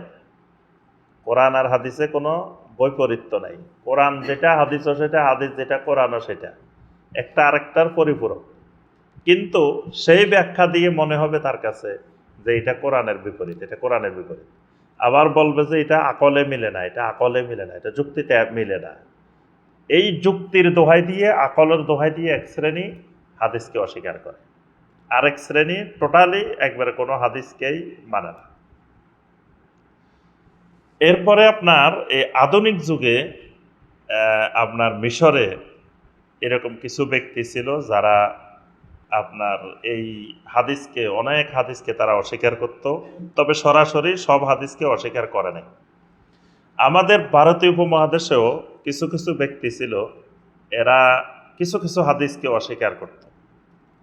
তো সর্বশেষ এখন বর্তমানে মানে প্রযুক্তির কারণে এই হাদিস অস্বীকারীরা জোরালোভাবে মাথাছাড়া দিয়ে উঠছে, এবং সারা পৃথিবীতে ইসলামের বিরুদ্ধে যত রকমের ষড়যন্ত্র আছে সেই ষড়যন্ত্রগুলোরই একটি অংশ এই হাদিস অস্বীকারীর ষড়যন্ত্র। এর মাধ্যমে মানে মুসলিমদেরকে বিভিন্ন দিক থেকে, খালি এক দিক থেকে না, একদিকে আপনার এই হাদিস অস্বীকারীদেরকে দিয়ে, আরেকদিকে কাদিয়ানীদের মাধ্যমে, আরেকদিকে বাহাইদের মাধ্যমে। বাংলাদেশে বাহাই একটা সম্প্রদায় আছে, ধর্ম আছে, অনেকেই জানে না। বাহাই ধর্ম, এবং বাহাউল্লাহ নামে এদের নবীর নাম বাহাউল্লাহ। বাহাউল্লাহ হলো ইরানের। এদের ধর্মটা বাহাই ধর্ম, এবং এটা আলাদা সেপারেট একটা ধর্ম, এবং এটার বাংলাদেশে অফিস আছে আপনার কর্ণফুলী গার্ডেন সিটির পাশে, এখানে এদের অফিস। তো এদের একজন ব্যক্তি আমাকে বললেন যে বাংলাদেশে ওদের ৫ লক্ষ অনুসারী আছে। আমরা একজনকেও চিনি না, কিন্তু তাদের ওখানে অফিস আছে, হেড অফিস আছে, এবং ৫ লক্ষ এদের অনুসারী আছে। কাদিয়ানীদের এখন লক্ষ লক্ষ অনুসারী আছে। সে পঞ্চগড়ে তাদের ৩০০ একর জমির উপরে তাদের আহমদনগর চতুর্দিক বাউন্ডারি দিয়ে এক নিরাপদ দুর্গ গড়ে তুলছে, সেখানে ৩০০ একর জমির উপরে। আবার গ্রামকে গ্রাম, মানুষকে কাদিয়ানি বানিয়ে ফেলছে। সেখানে না শুধু, এই কাদিয়ানি সমগ্র বাংলাদেশ জুড়ে এর বিস্তার লাভ করছে। তারপরে আপনার হেজবুত তাওহিদ নাম দিয়ে আরেক ইমান হারানোর ভয়াবহ ফিতনা। এইভাবে বিভিন্ন দিক থেকে আপনার এই ইমান হারানোর, মুসলিমদেরকে ইমান থেকে বিচ্যুত করার যেই ষড়যন্ত্র, যে নীল নকশা, তারই একটা অংশ এই হাদিস অস্বীকারের ষড়যন্ত্র। আচ্ছা, এবার আসেন এদের কিছু সংশয় একটু সংক্ষেপে আমরা বলবো। এদেরকে দেখলে বুঝবেন কিভাবে যে এই লোকটা যে এই ফেতনায় আক্রান্ত। এদের দুই একটা কথা শুনলে আপনি বুঝে দেবেন। দেখবেন যে এরা আপনাকে আসসালামু আলাইকুম বলে সালাম দিবে না, সালাম দিবে সালামুন আলাইকুম। মানে হাদিসে আছে আসসালামু আলাইকুম, তো কোরআনে আছে সালামুন আলাইকুম তিবতুম ফাদখুলুহা খালিদিন, সালামুন আলাইকুম আছে কোরআনে। এই জন্য এরা সালাম দিবে সালামুন আলাইকুম, অথবা খালি সালাম সালাম বলবে, আর কিছু বলবে না। এটা দেখলে বুঝবেন যে এই লোকটাকে এই রোগে ধরে গেছে, এই ফিতনায় আক্রান্ত হয়ে গেছে। তারপরে এরা বারবার একটা কথা বলবে যে আল্লাহ বলছেন মা ফাররাতনা ফিল কিতাবে মিন শাই। আল্লাহ বলছে এটা এমন এক কিতাব যে কিতাবের মধ্যে কোনো কিছু বাদ দেওয়া হয় নাই। তাহলে কোরআনেই তো সব আছে, আপনি আবার হাদিসের দিকে যাবেন কেন? আর কোরআনের মধ্যে কোনো ভেজাল ঢুকে নাই, কোরআন নির্ভেজাল, লা রাইবা ফি। হাদিসের মধ্যে দেখেন জাল হাদিস আছে, দুর্বল হাদিস আছে, কত ভেজাল। তা আপনি সঠিকটা রাখি ভেজালের দিকে যাবেন কেন? মানে এরা মানুষকে দাওয়াত দেয় এইভাবে, প্রথম মানুষকে বোঝায় যে কোরআনে তো সব আছে। তারা বলে যে কি কোরআনকে আপনি পরিপূর্ণ কিতাব মনে করেন না? তা আপনি তো বলবেন যে হ্যাঁ কোরআন তো পরিপূর্ণ কিতাব। তো কোরআনেই সব আছে, আবার আপনি হাদিস খোঁজেন কেন, অন্যদিকে যান কেন? কোরআনেই সব আছে। দলিল কি? যে সূরা আল আনআমের 38 নম্বর আয়াত, মা ফাররাতনা ফিল কিতাবি মিন শাই। সূরা নাহলের 89 নম্বর আয়াত, ওয়া নাযালনা আলাইকাল কিতাবা তিবয়ানান লিকুল্লি শাই। যে এমন এক কিতাব আপনার উপরে নাযিল করছি যেটা সব কিছুর স্পষ্ট বর্ণনা এর ভিতরে আছে। তো তাহলে যেহেতু কোরআনের মধ্যে আছে, কোরআন সব বিস্তারিত ব্যাখ্যা করতেছে, তা আপনি আবার হাদিসের দিকে যায় ঝামেলা জড়ানোর দরকারটা কি? সহি হাদিস না জাল হাদিস না দুর্বল হাদিস, তো ঝামেলা জড়াই দেবেন আপনি। সাধারণ মানুষকে বা এইভাবে বোঝে, তখন মানুষ তো মনে করে আসলে তো ঠিক কথা, কোরআন ধরলেই তো হয়, হাদিসের দরকার কি? তারপরে তারা সংশয় সৃষ্টি করে যে কবরের আযাব বলতে কিছু কোরআনে নাই। এটা বেশি সৃষ্টি করে মানুষের মধ্যে, যায় আস্তে করে ঢুকাই দেয়। তো কয়েকটা এতদিন যে আমাদের আলেম ওলামারা বলতেছে, আলেম ওলামারা আপনাদেরকে ভুল ব্যাখ্যা দিতেছে, কোরআনে কোনো কবরের আযাব নেই। আচ্ছা, কবরের আযাব না থাকলে ভালো কথা, সেও বাঁচি গেল, আমরাও বাঁচি গেলাম। কিন্তু সে মানুষের মধ্যে সংশয়টা সৃষ্টি করার দরকার কি? যখন একজন মানুষ শুনে যে কবরের আযাব নাই, বাস তাইলে মনে হয় আর নামাজ না পড়লেও ইবাদত বন্দেগী না করলেও অসুবিধা নাই, আযাবে নাই। আবার সে মনে করে যে যেহেতু এটা মিথ্যা, তাহলে আখেরাতের সবে মনে হয় মিথ্যা। মানে এটার মাধ্যমেও পুরো আখেরাতের বিশ্বাসটাকে তার নড়বড়ে করে দেওয়া। এবং আলেম ওলামারা যা বলে, ইসলামপন্থীরা যা বলে, এটা যেন সে না শুনে, এটা তার ভিতরে তৈরি করে দেওয়া। এটা হলো কবরের আযাব নিয়ে সে মানুষের মধ্যে সংশয় সৃষ্টি করে, কবরের আযাবের ব্যাপারে। আচ্ছা, এরপরে তারা বলে যে আল্লাহ তো কোরআন হেফাজতের দায়িত্ব নিচ্ছেন, হাদিস হেফাজতের দায়িত্ব তো আল্লাহ নেন নাই। তা আমরা এগুলোর জবাবের দিয়ে অনেক বই লেখা হয়েছে, আলহামদুলিল্লাহ অনেকগুলো বই আছে, সেখানে এগুলোর জবাব পাইবেন বিস্তারিত। আমরা আমাদের সময় কম, আজকে জবাব আলোচনায় যাব না, আমরা খালি ইঙ্গিত দিয়ে যাব যে এই কথাগুলো যাদের মধ্যে শুনবেন বুঝবেন যে এরাই হাদিস অস্বীকারী। বলবে যে আল্লাহ তো কোরআন হেফাজতের দায়িত্ব নিছেন, হাদিস হেফাজতের দায়িত্ব তো আল্লাহ নেন নাই। তাইলে সেটা হেফাজতের যেটা দায়িত্ব দেন সেটা বেজাল। আর যেটা আল্লাহ হেফাজতের দায়িত্ব নিয়েছেন, ইন্না নাহনু নাযালনা যিকরা ওয়া ইন্না লাহু লাহাফিজুন। আল্লাহ বলছে আমি কোরআন নাজিল করছি, কোরআনকে আমি হেফাজতের দায়িত্ব নিছি। হাদিস তো হেফাজতের দায়িত্ব নেন, কিন্তু আসলে হাদিসও হেফাজতের দায়িত্ব আল্লাহ নিছেন। জিকির মানে কোরআন হাদিস দুইটাই, জিকির মানে খালি কোরআন না। যেমন আল্লাহ পাক বলছেন ফাসআলু আহলা যিকরি ইন কুনতুম লা তা'লামুন, তোমরা না জানলে কাকে জিজ্ঞেস করবে? আহলে জিকির। তা আহলে জিকির মানে কি? যারা কোরআন জানে হাদিস জানে না। জিজ্ঞেস করতে হবে এমন আলেমকে যিনি কোরআনও জানে হাদিসও জানে, তার নাম আহলে জিকির। তাহলে জিকির মানে খালি কোরআন না, জিকির মানে হাদিস। আর ওই যে আয়াতগুলো যেখানে আল্লাহ বলছেন যে এই কিতাবের মধ্যে সব আছে, এখানে কিতাব মানে কোরআন না, কিতাব মানে লাউহে মাহফুজ। লাউহে মাহফুজকেও কিতাব বলা হয়, আমলনামাকে কিতাব বলা হয়। মানে এক এক আয়াতে আল্লাহ পাক এক একটা জিনিসকে কিতাব বলছেন, এটাকে কোরআন বলেন না। কোরআনের মধ্যে সব আছে, তাহলে কোরআনের মধ্যে কি জ্বর হইলে কি ট্যাবলেট খাইতে হইব এটা আছে? কোন অসুখ হইলে কি চিকিৎসা, এটা কোরআনের মধ্যে আছে।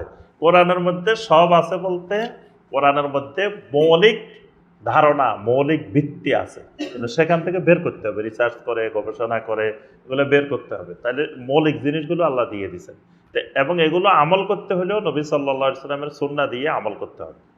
আচ্ছা, তারপরে এরা বলে যে হাদিস আল্লাহর ওহী না, হাদিস আল্লাহর ওহী না, আল্লাহর ওহী হলো শুধু কোরআন। হাদিসকে তারা ওহী হিসাবে স্বীকৃতি দেয় না। তা এখন হাদিস যদি ওহী না হয়, তাহলে এই যে কেবলা পরিবর্তনের যে আয়াত, আল্লাহ পাক কেবলা পরিবর্তন করেছে, তো কেবলা পরিবর্তনের অর্থ কি? অর্থ হলো তার আগে মসজিদে আকসার দিকে ছিলেন, আল্লাহ পাক কেবলা পরিবর্তন করে কোন দিকে দিচ্ছেন? মসজিদে হারামের দিকে দিচ্ছেন। তো এই যে মসজিদে আকসার দিকে ফিরে নামাজ পড়তে হবে, এটা তো কোরআনে নাই, এই আয়াত কিন্তু কোরআনের কোথাও নাই। পরিবর্তনেরটা আছে যে আপনার আপনারা এখন থেকে পাওয়াল্লি ওয়াজহাকা শাতরাল মসজিদুল হারাম, মসজিদে হারামের দিকে ফিরে আদায় করেন, কিন্তু আগে যে আকসার দিকে ফিরে আদায় করছে তা এটা কিন্তু কোরআনে নাই। তাহলে ওইটা কোন ওহী দিয়ে নবী সাল্লাল্লাহু আলাইহি ওয়াসাল্লাম আদায় করছেন? 16-17 মাস মদিনা যাওয়ার পরে মসজিদে আকসার দিকে ফিরে আদায় করছেন, তাহলে সেটা যদি ওহী না হয়, তাহলে নবী সাল্লাল্লাহু আলাইহি ওয়াসাল্লাম তো নিজের ইচ্ছা মতো পড়ছে, সেটাও ওহী, সেটা হাদিস। হ্যাঁ, তাহলে হাদিসও ওহী, আল্লাহর ওহী। এরপরে তারা বলে যে কোরআনকে আল্লাহ সহজ করছেন, ওয়ালাকাদ ইয়াসসারনাল কোরআনা লিযিকরি ফাহাল মিন মুদ্দাকির, কোরআনকে আমি সহজ করে দিয়েছি। তাহলে কোরআন সহজ, কোরআন আপনি পড়লেই বুঝবেন, পড়লেই আমল করবেন। এর অর্থ এই নয় যে এই আয়াতে আল্লাহ পাক বলছেন যে কোরআনকে সহজ করছি, খালি কোরআন মানলেই হবে, এটা তো আল্লাহ বলেন। কোরআন সহজ করা মানে কোরআনের হুকুম আহকাম বিধিবিধানগুলা এটা আমল করা, মানা সহজ, এটা সবাই মানার উপযোগী, সবার জন্য আল্লাহ পাক উপযোগী করে কোরআন নাযিল করছেন। এরপরে তারা বলে যে আল্লাহর বিধান হিসাবে কোরআনে চূড়ান্ত, মানে যে আল্লাহ সুবহানাহু ওয়া তাআলার হুকুম, বান্দাকে হুকুম আল্লাহ দিতে পারে, আর কেউ দিতে পারে না। ইনিল হুকমু ইল্লা লিল্লাহ, এই আয়াতগুলোকে তারা উপস্থাপন করে যে হুকুম তো দিবে আল্লাহ, রাসূল আবার হুকুম দিবে কেন? রাসূল কোরআনের শুধু প্রচারক, রাসূল কোরআনের প্রচারক, রাসূল হুকুম দিতে পারে না, মানে এটা তাদের বক্তব্য। তারপরে তারা বলে যে রাসূল সাল্লাল্লাহু আলাইহি ওয়াসাল্লাম তো জীবদ্দশায় হাদিস লিখতে নিষেধ করছেন, তাহলে হাদিস নবী সাল্লাল্লাহু আলাইহি ওয়াসাল্লামের জীবদ্দশায় লেখা হয় নাই, অনেক দেরিতে লেখা হয়েছে, সে ওমর বিন আব্দুল আজিজের যুগে হাদিস সংকলন হয়েছে। তাহলে এই দীর্ঘ সময়ে হাদিস তো সব ভুলে গেছে, সবাই রাসূলের থেকে কি শুনছে না শুনছে, পরে এগুলা তাদের ইচ্ছা মতো তারা বানাইছে, নাউজুবিল্লাহ। মূলত এটা তাদের জাহালত, মূর্খতা। হাদিস নবী সাল্লাল্লাহু আলাইহি ওয়াসাল্লামের যুগেও লিখিত ছিল, নবী সাল্লাল্লাহু আলাইহি ওয়াসাল্লামের যুগেও হাদিস লিখিত ছিল, খোলাফায়ে রাশিদের যুগেও লিখিত ছিল, তারপরে আপনার উমাইয়া যুগেও লিখিত ছিল, ওমর বিন আব্দুল আজিজের যুগে হয়েছে তাসনিফ, মানে এটা প্রথম লেখা হয়েছে, তারপরে তাদবিন হয়েছে, তারপরে তাসনিফ হয়েছে, মানে প্রথম বিভিন্ন জায়গায় জায়গায় লেখা। তাদবিন মানে এগুলোকে এক জায়গায় একত্রিত করা, তাসনিফ মানে এগুলোকে অধ্যায় দিয়ে, বাব দিয়ে, বিষয়ভিত্তিক সাজানো। এইভাবে সাজানোর যুগটা ওমর বিন আব্দুল আজিজ রাহিমাহুল্লাহর যুগে হয়েছে, কিন্তু এটা লিখা, এটা নবী সাল্লাল্লাহু আলাইহি ওয়াসাল্লামের যুগেও ছিল। নবী সাল্লাল্লাহু আলাইহি ওয়াসাল্লাম সতর্কতা আরোপ করেছেন যাতে কোরআনের সাথে হাদিস মিক্স না হয়, এজন্যই কোরআনকে যেভাবে লিখে রাখার, মুখস্থ করার নির্দেশ দিয়েছিলেন, হাদিসকে একসাথে লিখে রাখতে নবী সাল্লাল্লাহু আলাইহি ওয়াসাল্লাম নিষেধ করেছিলেন। আচ্ছা, এরপরে তাদের বক্তব্য হলো যে হাদিস রাওয়ায়াত বিল মানা, মানে একটা হাদিস সরাসরি নবী সাল্লাল্লাহু আলাইহি ওয়াসাল্লাম যেই শব্দে বলছেন সেই শব্দে না বলে অর্থ ঠিক থাকলে, শব্দ পরিবর্তন হলেও আসলে অসুবিধা নাই, কারণ নবী সাল্লাল্লাহু আলাইহি ওয়াসাল্লাম যেই শব্দে বলছেন ওই শব্দটা মনে রাখা এটা তো অনেক কঠিন কাজ, হুবহু ওই শব্দটা মনে রাখা। যেমন এক সাহাবী আপনার হাদিস বলতেছিলেন, হাদিসের মধ্যে হজকে মানে সিয়াম রমাদান আগে বলছেন, হজকে পরে বলছেন। তো আব্দুল্লাহ ইবনে ওমর রাদিয়াল্লাহু তাআলা আনহুমা উঠে বললেন যে তোমার এটা সঠিক হয় নাই, নবী সাল্লাল্লাহু আলাইহি ওয়াসাল্লাম আগে 4 নম্বরে বলছেন হজ, 5 নম্বরে বলছেন সিয়াম রমাদান। তাহলে এই যে বর্ণনা করতে গিয়ে হয়তো একটা আগেরটা পরে হয়ে গেছে, পরেরটা আগে হয়ে গেছে, বা শব্দটাও হুবহু নবী সাল্লাল্লাহু আলাইহি ওয়াসাল্লামের হয় নাই, এটাকে বলে রাওয়ায়াত বিল মানা, মানে অর্থ ঠিক আছে, অর্থের পরিবর্তন হয় না, এটা ইসলামে গ্রহণযোগ্য। তো এরা বলে যে তাহলে এই যে অর্থ ঠিক রাখি যদি হাদিস ঠিক করা হয়, তাহলে এগুলো এরা অর্থ ঠিক রাখি বানাইছে। এই জন্য এরা আবু হুরায়রাকে সবচেয়ে বেশি গালিগালাজ করে, নাউজুবিল্লাহ, বলে যে আবু হুরায়রা বেশি হাদিস বানাইছে। আবার তারা সংশয় সৃষ্টি করে যে আবু হুরায়রা তো ইসলাম গ্রহণ করছে 7ম হিজরিতে, তো বেশি দিন তো আল্লাহ রসুলকে পায় নাই, তো অল্প দিনে এত হাজার হাদিস এত এগুলো মুখস্থ করছে কেমনি? আর ওই অন্যান্যরা এতদিন থাকিও হাদিস বর্ণনা করতে পারা নাই কেন? আবু বকর রাদিয়াল্লাহু আনহুর হাদিস কম কেন? ওমর রাদিয়াল্লাহু আনহুর হাদিস কম কেন? ওনারা তো ইসলামের প্রথম থেকে নবী সাল্লাল্লাহু আলাইহি ওয়াসাল্লামের সাথে ছিলেন। এই কথাগুলো বলে তারা সংশয় সৃষ্টি করে। এরপরে তারা বলে যে সাহাবায়ে কেরাম সকলে বিশ্বস্ত ছিলেন না, নাউজুবিল্লাহ। তারপরে তারা বলে যে মুস্তাহিদ ইমামেরা হাদিসকে গুরুত্ব দেয় নাই। এটাও মানুষের মধ্যে সংশয় সৃষ্টি করে যে ইমাম আবু হানিফা রহমতুল্লাহ আলাইহি তিনি তো হাদিসকে গুরুত্ব দেন নাই। এই কথাটা তারা বেশি প্রচার করে আহলে কোরআনেরা, যে ইমাম আবু হানিফা রাহিমাহুল্লাহ কোনো হাদিসের কিতাব সংকলন করেন নাই, তার মাসালা মাসাইলগুলো রায় কেন্দ্রিক, হাদিস কেন্দ্রিক কম, তাহলে তিনি হাদিসের চাইতে রায়কে প্রাধান্য দিতেন। কেন?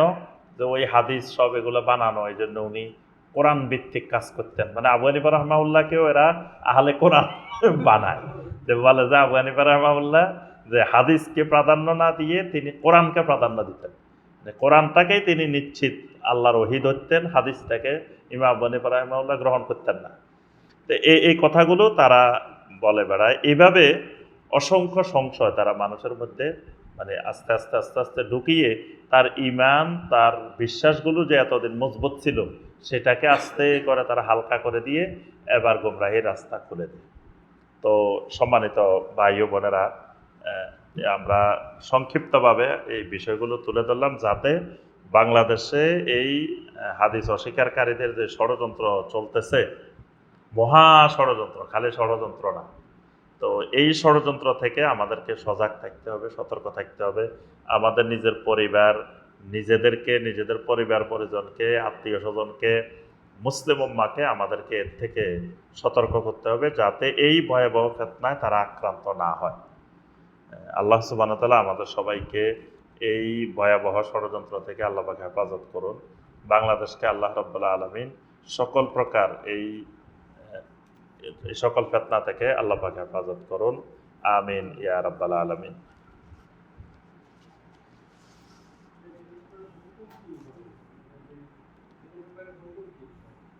এরকম বিশ্বাস যারা পোষণ করবে এরা মোরতাদ হয়ে যাবে, আর মোরতাদের হুকুম মৃত্যুদণ্ড, এদেরকে আদালত মৃত্যুদণ্ড দিবেন।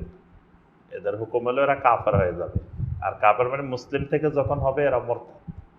এবং এরা শুধু মোরতাদ না, এরা তো মানে হওয়ার পরে নিজে হয়েছে এমন না, অন্যান্য মানুষদেরকেও তারা সেই কুফরের দিকে নেওয়ার জন্য আহ্বান করতেছে। আসর সলাতের পরে দুখুলুল মসজিদ সলাত পড়া যাবে কি? হানাফি আলেম বা ইমাম বলেন আসরের পরে কোনো সলাত নাই, এমনকি কাবা তাওয়াফের পরেও আসরের পরে সলাত পড়া যাবে না। হানাফি আলেম যেটি বলছেন তিনি সেটা মাযহাবের আলোকে সঠিক বলছেন। হানাফি মাযহাবের মাসালা হইল সলাতুল আসরের ফরজ পড়ার পরে সূর্য ডোবা পর্যন্ত কোনো ধরনের সলাত আদায় করা যাবে না, যে কোনো ধরনের সলাত আদায় করা মাকরুহ। এই জন্য তাদের মতে এখানে তাহিয়াতুল ওযু, তাহিয়াতুল মসজিদ, যে কোনো নফল নামাজ এটা পড়া মাকরুহ হবে। এবং তাওয়াফের পরেও হানাফি মাযহাবের মাসালা হইল সলাতুত তাওয়াফ আদায় করা যাবে না। কিন্তু সহিহ হাদিসের দৃষ্টিতে এই মাসআলা সঠিক না। নবী সাল্লাল্লাহু আলাইহি ওয়াসাল্লামের হাদিসের আলোকে তাহিয়াতুল মসজিদের কোনো নিষেধাজ্ঞার ওয়াক্ত নাই, নিষিদ্ধ ওয়াক্ত নাই। তাহিয়াতুল মসজিদ 24 ঘন্টা, সূর্য ওঠার সময়, ডোবার সময়, মাথার উপরে আসলে তখনও, মানে মসজিদে ঢোকার সাথে এটি সম্পৃক্ত, সময়ের সাথে সম্পৃক্ত না। নবী সাল্লাল্লাহু আলাইহি ওয়াসাল্লাম বলেছেন ইজা দাখালা আহাদুকুমুল মসজিদ, যখনই তোমাদের কেউ মসজিদে প্রবেশ করবে, ফালা ইয়াজলিস হাত্তা ইউসাল্লিয়া রাকাতাইন, যতক্ষণ 2 রাকাত সালাত আদায় না করবে ততক্ষণ বসবে না। সেটা যে সময়ে হোক, এই সালাতটা হইল মসজিদের সাথে সম্পৃক্ত, এটা সময়ের সাথে সম্পৃক্ত না। সুতরাং আসরের পরে সালাত আদায় করা যাবে না, ওই নিষেধাজ্ঞার আওতায় এটা পড়বে না। এবং সলাতুত তাওয়াফও আসরের পরে আদায় করা যাবে, কোনো অসুবিধা নেই। কাফের দেশে স্থায়ী বসবাসের জন্য কি যাওয়া যাবে? এই ব্যাপারে শাইখ বিন বাজ রাহমাহুল্লাহ, শাইখ উসাইমিন রাহমাহুল্লাহ সহ বিশ্বের অনেক ওলামাদের ফতোয়া আছে। স্বাভাবিকভাবে কাফের দেশে স্থায়ী বসবাসের জন্য যাওয়া যাবে না, এটি যাওয়া হারাম। কারণ আহ, এখানে অনেকগুলো বিষয় আছে। প্রথম বিষয় যে পরবর্তী প্রজন্ম আপনার কুফরের দিকে চলে যাওয়ার সম্ভাবনা আছে কাফেরদের সাথে থাকার কারণে, এবং হচ্ছেও। আমরা এখন লক্ষ্য করলে দেখবেন যারা ওইসব দেশে আছে ওনারা হয়তো ছোটবেলায় বাংলাদেশ থেকে কোরআনের তালিম পাইছেন, দিন পাইছেন, কিছু বুঝে গেছেন, এই জন্য তারা হয়তো ঠিক আছে নামাজ পড়তেছে, কিন্তু তাদের যে সন্তান সন্ততি, তাদের প্রজন্ম, তারা কিন্তু দিন হারা হয়ে যাচ্ছে এবং একসময় কাফেরদের সাথে মিশে যাবে তারা, কারণ তারা তো ওই দিনের শিক্ষা পায় নাই। এজন্য কাফের দেশ থেকে বরং মুসলিম দেশে বসবাস করতে আসবে, মুসলিম দেশ থেকে কাফের দেশে বসবাসের জন্য যাওয়া যাবে না। উচ্চশিক্ষা অর্জনের জন্য কাফের দেশে যাওয়ার বিধান কি? উচ্চশিক্ষা অর্জনের জন্য কাফের দেশে যাওয়ার কয়েকটি শর্ত আছে, শর্ত সাপেক্ষে জায়েজ। প্রথম শর্ত, যেই শিক্ষাটা লাভ করতে যাবে এই শিক্ষাটা মুসলিম দেশে নাই, মানে যে সাবজেক্টে পড়তে যাবে যে এই সাবজেক্টটা মুসলিম কোনো দেশে নাই, আছে খালি কাফেরের দেশে। কিন্তু এই সাবজেক্টটা মুসলিমদের দরকার, মুসলিমদের দরকার, তাহলে এই সাবজেক্ট পড়ার জন্য যাওয়া যাবে। তো আবার এক্ষেত্রে দ্বিতীয় শর্ত হলো এমন অবস্থায় হলে যাওয়া যাবে যে অবস্থায় আমি কাফের দেশে গেলেও কুফরির সাথে, শিরিকের সাথে বা কোনো ফিতনার সাথে জড়িত হওয়ার সম্ভাবনা নাই আমার, আমার ঈমান আমল এরকম মজবুত। এরকম হইলে শর্ত সাপেক্ষে সাময়িক সময়ের জন্য ওই সাবজেক্ট পড়ার জন্য যাওয়া যাবে, না হয় যাওয়া যায় যাবে না। সালামুন আলাইকুম বলে সালাম দেওয়া যাবে না, এভাবে সালাম দেওয়া যাবে না। নবী সাল্লাল্লাহু আলাইহি সাল্লাম যেভাবে শিখিয়েছেন হুবহু সেভাবেই দিতে হবে, এর থেকে বাড়ানো কমানো যাবে না। এটা ইবাদত, সালাম একটা ইবাদত। ইবাদত নবী সাল্লাল্লাহু আলাইহি সাল্লামের শেখানো পদ্ধতির বাইরে যাওয়ার সুযোগ নাই। সালাম যদি একজন ব্যক্তিকে দেওয়া হয় তাহলে আলাইকুম বলবো নাকি আলাইকা বলবো? আলাইকুম বললে কোনো অসুবিধা নেই। আরবি ভাষায় সম্মানের উদ্দেশ্যেও বহু বচন ব্যবহার করা যায়, মানে একটা ব্যক্তিকে আপনি সম্মান জানাইতে যায় বহু বচন ব্যবহার করা, এটা আরবি ভাষার রীতি, এটাতে কোনো অসুবিধা নেই।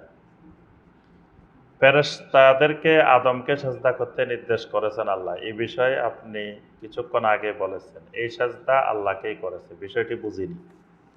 এই বিষয়ের আলোচনা অনেক লম্বা, যে ফেরেশতাদেরকে যে আল্লাহ পাক বলছিলেন সেজদা করতে আদমকে, উসজুদু লি আদম, কোরআনের শব্দটা হলো তোমরা আদমকে সেজদা করো।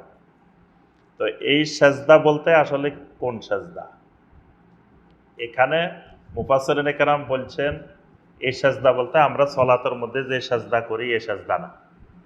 এখানে সেজদার আবিধানিক অর্থ, শাব্দিক অর্থ বোঝানো হয়েছে। শাব্দিক অর্থ হইল আদমের আনুগত্য মেনে নেওয়া, আদমের নেতৃত্ব মেনে নেওয়া, আদমের কাছে তারা মানে আত্মসমর্পণ করা, যে আদম আমাদের নেতা, এইটা মেনে নেওয়াটা, এটা হলো শাব্দিক অর্থে সেজদা। এটা কোরআনে অনেক দৃষ্টান্ত আছে, যেমন সলাত। সলাত মানে হলো আমরা যে নামাজ পড়ি কিয়াম, রুকু, সেজদা মিলে যে সলাত। আবার সলাত মানে দরুদ। যখন রাসূলকে সলাত পেশ করতে বলা হবে তখন যদি যে রাসূলের জন্য নামাজ পড়া শুরু করেন, করা যাবে না, কিন্তু শব্দ কিন্তু একইটা, ওইটাও সলাত এটাও সলাত। আকিমুস সলা, আবার ওখানেও বলছেন ইয়া আইয়ুহাল্লাযীনা আমানু সল্লু আলাইহি ওয়া সাল্লিমু তাসলিমা, সল্লু আলাইহি। তাহলে সল্লু শব্দ একটা, কিন্তু ওখানে শাব্দিক অর্থ, এখানে শরঈ অর্থ। তো ঠিক সেজদারও ওইটা শাব্দিক অর্থ। দ্বিতীয় বিষয়, মুফাসসিরিনে কেরাম বলেন এখানে আল্লাহ পাক সেজদা করতে যদি নামাজের মতো সেজদাও হয়, যদি ধরে নিই যে আমরা এই সেজদা, তাহলেও সেটা আসমানের নির্দেশ, জমিনে না। আসমানের শরীয়ত আলাদা, জমিনে আলাদা। তো ওখানকার নির্দেশ, ওখানকার বিষয় জমিনে প্রযোজ্য হবে না। তৃতীয় বিষয়, যে ওখানে যে সেজদা করার জন্য আদমকে বলা হয়েছে সেটা আল্লাহ নির্দেশ দিয়েছেন ফেরেশতাদেরকে, নির্দেশটা আল্লাহ। তা আল্লাহ যদি নির্দেশ দেন, তা আল্লাহ যেটা করতে বলেন সেটা করার নামে আল্লাহর ইবাদত। আল্লাহ পাক বলছেন আরাফাতের ময়দানে যায় বসে থাকো, এটা আল্লাহর ইবাদত। মুজদালিফে যায় শুয়ে থাকো, এটা ইবাদত। কাবার চারপাশে হাঁটো, এই হাঁটাটাই ইবাদত। সাফা মারওয়া দৌড় দাও, এটাই ইবাদত। তা আল্লাহ বলছেন তোমরা এখানে সাজদা করো আদমের সামনে। তো এটা আদমের ইবাদত না, ইবাদতটা হইলো আল্লাহ, সাজদাটা সে আল্লাহকেই করছে, তা আদমের সামনে করছে, আল্লাহ করতে বলছেন। যে আমাদের কুল্লিয়ার মাকানের পাশে একজন হাদিস অস্বীকারীদের লিখিত কোরআনের অনুবাদ বিক্রি করছে এবং হাদিস অস্বীকারের দাওয়াত দিচ্ছে। এখন আমাদের করণীয় কি? যে এখানে করণীয় বলতে অনেক কিছুই। প্রথমত ওই ব্যক্তিকে বোঝানো, ওই ব্যক্তিকে দাওয়াত দেওয়া যে আপনি যে কাজটা করতেছেন এটা কুফরের কাজ করতেছেন, এটা ঈমান হারানোর কাজ করতেছেন, এই ভয়াবহ ফিতনা সম্পর্কে তার সাথে বসা, তাকে দাওয়াত দেওয়া, তাকে বোঝানো বিষয়টা। দ্বিতীয়ত বোঝানোর পরেও সে যদি না বুঝে, সে যদি এভাবে দাওয়াত দিতে থাকে, তো এটা সামাজিকভাবে সবাইকে নিয়ে এই দাওয়াতকে প্রতিহত করা, বন্ধ করা, এটা ইমানি দায়িত্ব, এটা জরুরি। সামাজিকভাবে মসজিদের ইমাম, মুয়াজ্জিন সহ এলাকার যারা নেতৃস্থানীয় আছে তাদেরকে সহ এই বিষয়টি সম্পর্কে জানানো যে এটা এইভাবে মানুষের ইমান হারা করা হচ্ছে, অর্থাৎ যে কোনো উপায়ে এই কাজটা বন্ধ করতে হবে। আল্লাহ পাক আমাদের সবাইকে তৌফিক দান করো, আমিন ইয়া রাব্বাল আলামিন। সুবহানাকা আল্লাহুম্মা বিহামদিকা আশহাদু আল্লা ইলাহা ইল্লা আনতা আস্তাগফিরুকা ওয়া আতুবু ইলাইক। আসসালামু আলাইকুম ওয়া রাহমাতুল্লাহি ওয়া বারাকাতুহু।